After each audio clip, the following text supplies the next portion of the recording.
सर्वेभ्यो नमः। देववाणी संस्कृतं यूट्यूब चलदृश्यं प्रति भवतां भवतीनां च हार्दं स्वागतम्। मित्रों, प्रौढ़ रचनानुवाद कौमुदी संस्कृत अनुवाद की कक्षा पढ़ रहे हैं। आज हमारी कक्षा संख्या है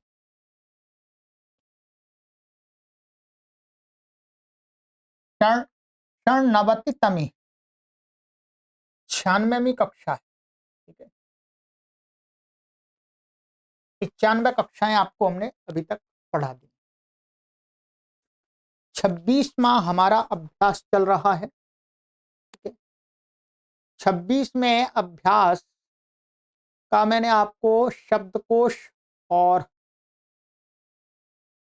धातु रूप इसके आपको पढ़ा दिए थे। ठीक है, ये शब्दकोश पढ़ा दिया था और ये जो धातु थी इसमें और शब्द रूप थे वो करा दिए थे। अब इसमें नियम आता है, नियम को आज पढ़ेंगे। ठीक है, क्या नियम है अपने आप पढ़ते हुए समझ में आएगा। ठीक है, नियम 160 षष्ट्यधिकशततमः समासांत प्रत्यय। समासांत प्रत्यय का अर्थ हो गया समास हो गया। हमने यहाँ पर 6 प्रकार के इन्होंने समास बताए थे। तो जो समास होने के बाद में कहीं कहीं पर समास में, हर जगह नहीं, कहीं कहीं पर समास में पीछे एक प्रत्यय जोड़ते हैं, क्या सफिक्स जोड़ते हैं, तो उसी को कहा है समासांत प्रत्यय। समास के अंत वाला प्रत्यय कहां कहां जुड़ता है थोड़ा सा ये आपको बताएंगे, पूरा नहीं बताएंगे। पूरा तो वहीं ये अष्टाध्यायी के 5वें अध्याय के चतुर्थ पाद में दिया गया है। पूरा समासांत प्रत्ययों का प्रकरण विस्तार से पढ़ना चाहते हैं तो जो हमने अष्टाध्यायी सूत्र क्रमानुसार जो कोर्स बनाया है वहां आप पढ़ सकते हैं। चलिए अब चलते हैं आगे। निम्नलिखित स्थानों पर समास होने के बाद अंत में कोई प्रत्यय होता है। कहते हैं कि निम्नलिखित स्थानों पर, निम्नलिखित भी बता रहे हैं, वहां पर क्या समास होने के बाद में उसके अंत में कोई प्रत्यय लगा देते हैं। ठीक है, प्रत्यय कई प्रकार के प्रत्यय हैं। प्रत्यय अरूप में भी होता है, ई रूप में भी होता है, क रूप में भी होता है, ट रूप में भी होता है, तो वो अनेक रूप में हो सकता है। जैसे कहते हैं बहुव्रीहि समास, बहुव्रीहि के समासांत प्रत्ययों के लिए देखें नियम 151 और 52। बहुव्रीहि समास में अंत में कौन कौन से प्रत्यय लगते हैं ये हमने आपको वहां पढ़ाए थे।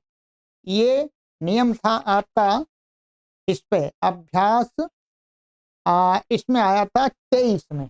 23 में 151वां सूत्र था और नीचे 152वां सूत्र था। उन दोनों में बताया था, वहां पर क्या बताया था, वहां बताया था। तो बहुव्रीहि समास के अंत में कौन कौन से प्रत्यय लगते हैं ये आपको वहां इन्होंने बता दिया है, हमने पढ़ लिया है 23वें अभ्यास में, उसे दोबारा पढ़ने की आवश्यकता नहीं। ठीक। और कहते हैं द्वंद्व के समासांत प्रत्यय के लिए देखो नियम 153। फिर अगला अभ्यास हमारा आया था 24वां, उसमें नीचे दिया था, ये इसी 153 में नियम में या नीचे नीचे बताया था इन्होंने। ठीक है, ऐसे द्वंद्वाच दशहांतात समाहारे, ठीक है, इत्यादि वहां पर शॉर्टकट में दिया कि यहां पर भी प्रत्यय लगता है, तो उस नियम में देख लेंगे द्वंद्व के लिए। ठीक, अब इनके अलावा जो और भी बचा हुआ समास है उसमें कहाँ कहाँ मुख्य रूप से समासांत प्रत्यय का प्रयोग होता है वो अब बताना आरंभ। ठीक, यहाँ पर ये च लिख दिया, च का मतलब है वहां पर जो नियम 153 है उसमें वर्ग च में बताया है अंत में। ठीक है, ये ध्यान रखेंगे। ये हो गया। अब कहते हैं आगे, सूत्र देते हैं अष्टाध्यायी का, राजा सखिभ्यश्च। राजा सखिभ्यश्च, ये कहते हैं कि टच प्रत्यय होकर समास के अंत में राजन को राज, आहन को आह और अहन, ये दो हो गए। आहन को आह अथवा अहन, ये न भी है। सखी को सख हो जाता है।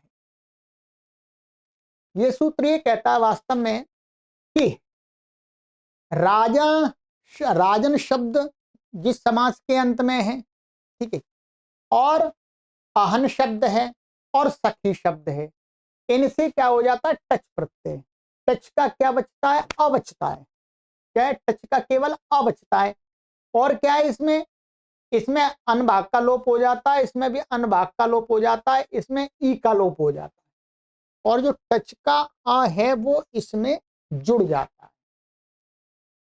और आगे इसी में एक सूत्र और है, तो उसको अहना आदेश हो जाता है, नकार वाला भी। ठीक है, तो दोनों होते हैं, अह इससे बनता है, अहन दूसरे वाले सूत्र से बनता है। तो ऐसे हो जाता है। अभी ये बताएंगे, जैसे जैसे महान चासौ राजा महाराजा, माने ये क्या हो गया, महान राजन। अब इसमें समास में क्या, राजन शब्द अंत में आएगा, महाराजन ऐसा बनेगा। तो अंत में टच करके और अन का लोप करके महाराजा बन गया। महाराजा का अर्थ हो गया महान राजा। ऐसे देवराजा, ठीक है, देवानाम राजन राजा देवराजा, देवों का राजा। उत्तमम अहह उत्तमाह, ठीक है, तो उत्तम माने अच्छा दिन, अच्छा दिन, तो उसको उत्तमाह हो गया। तो यहां ये अह नहीं है वास्तव में, न अहन का रूप ऐसा अह चलता, अह। तो उत्तमम अहह, ये नपुंसकलिंग है ये भी, तो उत्तमाह अकारांत बन गया ये भी। यहां पर ये तो ये नकारांत है, परंतु यहां पर आकर के ये अकारांत बन गया। अब इसके रूप कैसे चलेंगे, राम के समान, के राम के समान चलेंगे। उत्तमाह उत्तमाह उत्तमाह, इसका नहीं चलेगा, इसका तो अहन का अलग रूप चलता, अह अहनी अहानी, अह अहनी अहानी, अहना अहुभ्याम अहोभी, इस प्रकार चलता है। ये नकारांत है, परंतु प्रथमा व्यक्ति एक वचन में ये न को विसर्ग हो जाता है, इसलिए रूप दिखाया है। कृष्ण से सखा, कृष्ण सखा, कृष्ण का मित्र सुदामा। और देखिए नंबर 2, अह्नोह न एतेभ्य, जो ये कहा था ये वाला, ये इस सूत्र से होता है। ठीक है, इन स्थानों पर अहन को अहन आदेश होता है। ठीक है, ये नकार अंत में था, तो फिर क्या कर देते, नकार पहले कर देते हैं, अकार बाद में कर देते हैं, इतना कर देते हैं। इन शब्दों से कहते हैं सर्वाहण, पूर्वाहण, मध्याहन, सायाहन, ठीक है, दिव्यहन, अपराहण, ठीक है, ये हो जाता है। तो यहां पर तो अणत हो जाता है, ये र है ना, र के कारण से नियम से न को अहन होता है, तो उसको अण हो गया। ऐसे यहां पर हुआ पूर्व, सर्वाहण का अंत हो गया, माने सारा दिन, पूरा दिन हो गया। ठीक है, और पूर्वाण माने दिन का पूर्व भाग, 11 बजे तक, लगभग 11-12 बजे तक। मध्याह्न माने दिन का मध्य भाग। सायन माने दिन का सायकाल हो गया। द्व्यहना 2 दिन का काल। अपराहण माने मध्याह्न के बाद वाला काल। ठीक है, ये कह सकते हैं 12 बजे के बाद 4-5 बजे तक का कह सकते हैं। तो ये हो गया, ठीक है। तो यहाँ हो गया न संख्या देह समाहारे, ये सूत्र बता रहे हैं। अभी सूत्र तो शॉर्टकट में दिया है, सूत्र तो वहीं पढ़ने को मिलेगा। संख्या पहले होगी तो समाहार में अहन आहन को अह ही होगा। अब ये बता रहे हैं यदि संख्या यहाँ तो शब्द पूर्व में था सायं द्वय द्वि अपर आदि, यदि संख्यावाची शब्द पूर्व में होगा तो अहन को नकारानुपात नहीं होगा, अह ऐसा हो जाएगा। जैसे एकाह द्व्यः त्र्यः, यहाँ अर्थ होगा एक दिन, 2 दिन, 3 दिन, ठीक है, 3 दिन, ये अर्थ होगा। ये समाहार है यहाँ पर, ठीक है। यहाँ पर क्या था, द्व्यहना का अर्थ था 2 दिन का समय, और यहाँ द्व्यहा का अर्थ 2 दिन इकट्ठे। बात तो वही है कुल मिला के, परंतु कहने का तरीका अलग, भाव अलग। नंबर 3, आन महतः समानाधिकरण जातीयो, ये भी सूत्र अष्टाध्यायी के 6वें अध्याय के 3य पाद का है, ठीक है।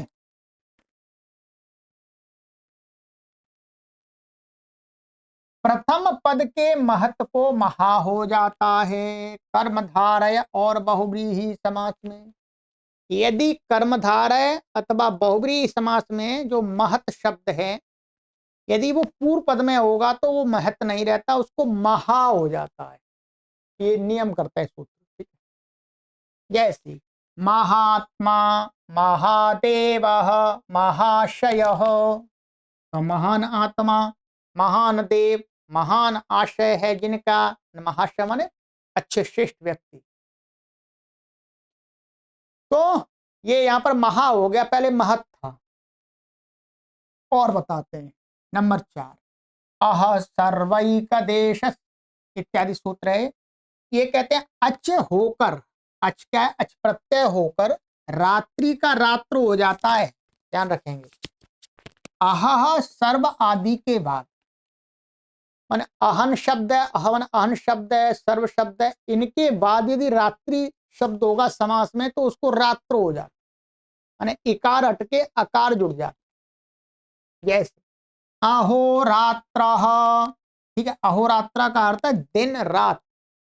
सर्वरात्र माने पूरी रात, पूर्व रात्र माने रात्रि का पूर्व भाग, द्विरात्रम माने 2 रातें, ठीक है। नवरात्रम, 9 रात, नवरात्र चलते हैं। अतिरात्र माने अधिक रात, माने अधिक रात का अर्थ हो गया घनघोर रात। घनघोर रात कब होती है, लगभग 12 बजे, 12-1 बजे करीब होती है घनघोर रात, एकदम सन्नाटा छाया रहता है, सब लोग सो जाते हैं, ठीक। ये हो गया, चलिएगा। ये जितना समझ में आए उतना समझ लीजिएगा, क्योंकि ये पूरा समझ में तभी आता है जब सूत्र क्रम से पढ़ते हैं, ठीक है। यह 5वां बताते हैं, अनोष्माय इत्यादि है, सूत्र है। अनस अश्मन अयस और सरस के अंत में टच, टच टच का अवचता है तो अ जुड़ जाता है। जाति या संज्ञा अर्थ में, या जाति अर्थ में वर्तमान हो या संज्ञा अर्थ में वर्तमान हो तब समास होकर के, ठीक है। जैसे उपानसम अमृताश्म कालायसम मंडूक सरसम, ठीक है। महानसम पिंडाश्म लोहितायसम जलसरसम, ठीक है। महानसम तो रसोई है, अब इनका दिया नहीं है किसकी संज्ञाएं हैं, किस जाति को। जलसरसम, जलसरसम ये संज्ञा है वास्तव में बड़े तालाबों की, ठीक है। इसी प्रकार से मंडूक सरसम, ये भी किसी तालाब की संज्ञा है जिसमें मंडूक अधिक रहते होंगे। अब वो जरूरी नहीं है कि वो उस मंडूक रहे हैं, तो भी उसका नाम पड़ जाता है, ठीक है। ऐसे ही कालाय समम का, वो कालाय सम, अमृताश्म, उपानसम, ये संज्ञाएं हैं सारी, ठीक है। संज्ञा या जाति में तो उसके लिए अब ये साहित्य में प्रयोग देखना पड़ेगा कि इनका किस अर्थ में प्रयोग हो रहा है, पर इतना पक्का है माने एकदम वास्तव में कि ये जाति अथवा संज्ञा में प्रयोग होते हैं ये शब्द। तो यहाँ पर सब जगह क्या कर दिया, अ जोड़ दिया। ठीक है,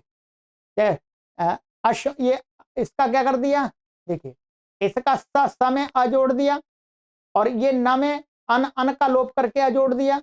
अयस इसमें स्व में अ जोड़ दिया, इसमें भी अ जोड़ दिया। ठीक है, अच्छा तो ये हो गया। और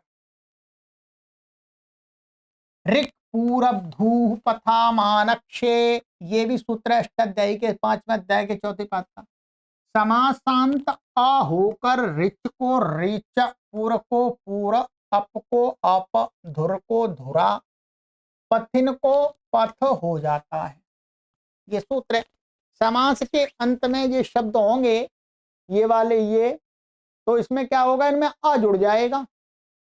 बस यहाँ पर अ जुड़ता है तो धुरा, परंतु ये स्त्रीलिंग में टाप हो जाता है, धुरा बन जाता है। ठीक है, तो ये हो जाता है। जैसे रिचह अर्धम अर्धर्चह, तो अब रिच ये चकारांत था, यहाँ अकारांत हो गया।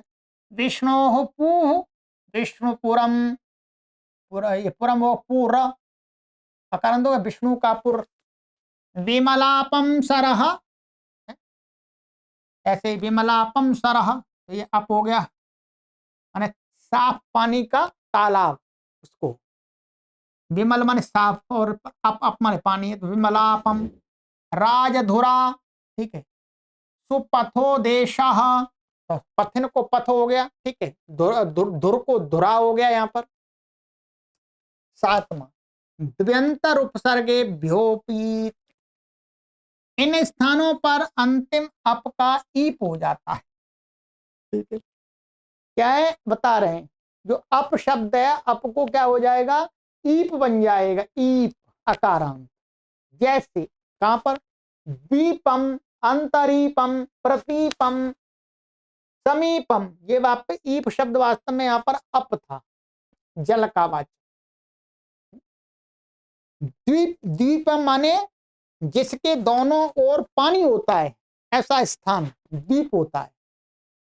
अंतरीपम ऐसे, प्रतीपम और समीपम माने समीप, पानी के समीप, ये अर्थ है।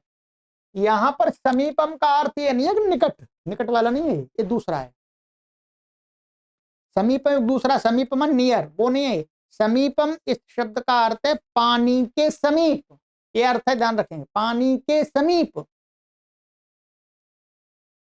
8वां अच प्रत्यन्व पूर्वात इत्यादि सूत्र है। अच होकर इन स्थानों पर लोमन को लोम हो जाता है जी, सीधा सीधा बता रहे हैं, ऐसा ऐसा हो जाता है जी परंतु जब व्याकरण पढ़ेंगे तब मालूम पड़ता है कि कैसे होता है। जैसे प्रतिलोमम, अनुलोमम, अवलोमम, तो ये लोमन था, तो यहाँ अकारांत करके फिर ये स्वादित्पत्ति करके नपुंसकलिंग में गृहम के समान रूप चला दिया। 9वां अचतुर विचतुर, ये अष्टाध्यायी का सबसे बड़ा सूत्र है। ठीक है, ये क्या है, अष्टाध्यायी का सबसे बड़ा सूत्र है। मैं आपको इसका उच्चारण करके बता देता हूँ, चलो आप भी याद रखेंगे। कहाँ ये अष्टाध्यायी का आपको भी सबसे बड़ा सूत्र पता है। ठीक है, ये 5वें अध्याय के चतुर्थ पाद में, संख्या भी बता दूंगा मैं आपको। ठीक है जी, चौथी पाद का 77वां सूत्र है, 77 नंबर का। ठीक है, क्या है, अचतुर विचतुर सुचतुर स्त्री पुंस धेन्वन डुहर्क साम वांग मन साक्षि भ्रुव दारगवोर्ध्वष्ठीव नक्तम दिवनारात्रिं दिवाह दिवस देवस रजस निश्रेयस पुरुषायुष्व्यायुष्ट्र्यायुष स्वर्गजुष ताजातोक्षमहोक्ष वृद्धोक्षो पशुनगोष्ठ स्वाहा, स्वाहा ने स्वाहा ठीक है, कुत्ता का वाचक है। तो ये सूत्र है, ये बड़ा सूत्र है। ठीक है, तो इतना तो चलो अष्टाध्यायी का आपको सूत्र तो बता ही दिया। तो उसमें बहुत सारे तो ये कहते हैं यहाँ पर निपातन से ये रूप बनते हैं जो प्रसिद्ध है। इसमें निपातन माने ऐसे बने बनाए पढ़ दिए, ठीक। जैसे नक्तन नक्तन दिवम, रात्रिन दिवम, आहर दिवम, निश्चेयसम, पुरुषायुषम, ठीक है, ऋग यजुषम, और इसके अलावा और भी शब्द हैं उसमें, तो ये प्रसिद्ध शब्द इन्होंने दे दिए। 10वां, न पूजनात् किमः क्षेपे नयस तत्पुरुषात्। ये क्या है? समास, ये सूत्र हैं अध्याय के। पूजा तथा निंदा अर्थ में नहीं और नहीं होने पर कोई समासांत नहीं होगा। यदि पूजा माने समास के द्वारा यदि पूजा माने पूजा में सम्मान रूपी अर्थ प्रतीत हो रहा हो अथवा निंदा रूपी प्रतीत हो रहा हो उसमें अर्थ में, और नहीं समास कर दिया तो कोई समास के अंत में प्रत्यय नहीं लगे। ठीक है, जैसे सुराजा, किम राजा, अराजा, अशखा। तो यहाँ पर क्या है? सुराजा माने अच्छा राजा, तो यहाँ पर नहीं हुआ। जो पहले बताया था ना टच प्रत्यय, वो नहीं हुआ इसमें। जैसे महाराजा बन गया, इसका नहीं बनेगा सुराजा, सुराजा बनेगा। किन राजा, किन रहे निंदा है यहाँ पर, अरे क्या राजा है, कोई प्रजा की रक्षा नहीं करता, डरपोक कहीं का, तो उस राजा की निंदा में हो रहा है। ऐसे अराजा जो राजा नहीं है, अशखा जो मित्र नहीं है, तो यहाँ पर कोई भी समासांत प्रत्यय नहीं होता है। 11वां, अव्ययी भावे शरत प्रकृतिभ्यः, ये भी सूत्र है, ठीक है। तो यहाँ पर इसको बताते हैं कि अव्ययी भाव में क शरद आदि से टच आ होगा। तो अव्ययी भाव समास में बताते हैं का विभाग डाल करके पहला बांट दिया कि शरद आदि शब्द हैं उनसे टच का आ होगा, टच प्रत्यय होगा। जैसे उपशरदम, प्रतिविपाशम, तो शरद आदि से क्या है? विपाश शब्द ले लिया, तो प्रतिविपाशम आदि बनेगा। हाँ, प्रतिपर सूत्र है, प्रतिपर सम अनु के बाद अक्षी को अक्ष होगा। क्या होगा? इनके बाद अक्षी शब्द को अक्ष हो जाएगा। जैसे प्रत्यक्षम, परोक्षम, समक्षम, तो इनमें क्या है? ये अक्ष दिख रहा है, ये अक्षी शब्द वास्तव में। ग अनश्च, अनंत से टच आ और अन का लोप होगा। ये क्या है? अन अन माने जिस शब्द के अंत में अन है और उसका समास हुआ है किसी के साथ, तो उससे क्या हो जाता है? टच प्रत्यय होता है। अव्ययी भाव समास की बात कर रहे हैं, अव्ययी भाव समास में, सभी समास में नहीं। तो टच होने से क्या है? अन भाग का लोप भी हो जाता है। तो जैसे उपराजम अध्यात्मम, ठीक है, उपराजम माने राजा के समीप, तो यहाँ राजन के अन भाग का लोप हो गया और टच का अ बचता है, तो आ हो गया। ऐसे अध्यात्मम माने अध्यात्म के माने आत्मा के विषय, आत्मा के विषय को लेकर कुछ बात की, अध्यात्मम हो गया। तो ये हो गया मित्रों, ठीक है। इसमें मैं इस बात को जानता हूं कि आपको पूरा यहां समझ में नहीं आ सकता और ना मैं समझा सकता, कोई नहीं समझा सकता, क्योंकि इसमें क्या है? कोई सूत्र कहाँ का है, कोई सूत्र कहाँ का है, ये कोई सूत्र कहाँ का है, उठा के दिए। जबकि अष्टाध्यायी में तो जो सूत्र जहां हैं वो सूत्र अपना पूरा अर्थ कब दे पाता है, उसके ऊपर के भी उसमें कई सूत्र जुड़ते हैं, वहां पर तब अर्थ स्पष्ट हो पाता है। परंतु संक्षिप्त जानकारी के लिए इतना पर्याप्त है, आपने इतना समझ लिया तो भी बहुत है। यदि आपको फिर पंडित बनना है, संस्कृत का विद्वानी बनना है, विदुषी बनना है, फिर तो आपको वहां जाना ही पड़ेगा महर्षि पाणिनि जी की शरण में। तो आप फिर उस कोर्स को पढ़िएगा, 2 वर्ष में आप पूरी अष्टाध्यायी के सूत्रों को पूरा विस्तार पूर्वक सिद्धियां सहित उदाहरण अर्थ समास सब कुछ पढ़ लेंगे। आपके लिए कोर्स तैयार कर दिया है और 100% आपके लिए निःशुल्क है। पढ़ना आपको, बिना पढ़े तो कोई नहीं जान सकता जी, ठीक है। अनेक लोग होते हैं सोचते हैं हम पढ़ लें और ये सोचते हैं कि हमें मेहनत ना करनी पड़े, सब कुछ कोई ऐसे ला करके और हमारी जेब में रख दे। ये विद्या है, जेब में नहीं रखी जाती। पैसा तो जेब में रखा जाता है, परंतु आप किसी गुरु की जेब में जाकर के पैसा रख देंगे तो वो गुरु आपकी जेब में विद्या नहीं रख सकता। विद्या के लिए तो आपको ही परिश्रम करना पड़ेगा। है, कई लोग ऐसा विचार करते हैं कि अरे हम पैसे दे देंगे तो हम सीख जाएंगे। नहीं, पैसे दे देंगे अच्छी बात है, परंतु पैसे देने से आप सीख जाएंगे ये नहीं, आपको मेहनत करनी पड़ेगी।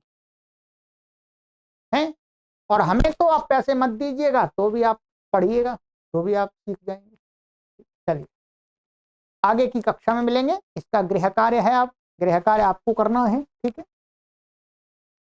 ये अनुवाद दिए हैं यहाँ पर, इनको आप बनाइएगा।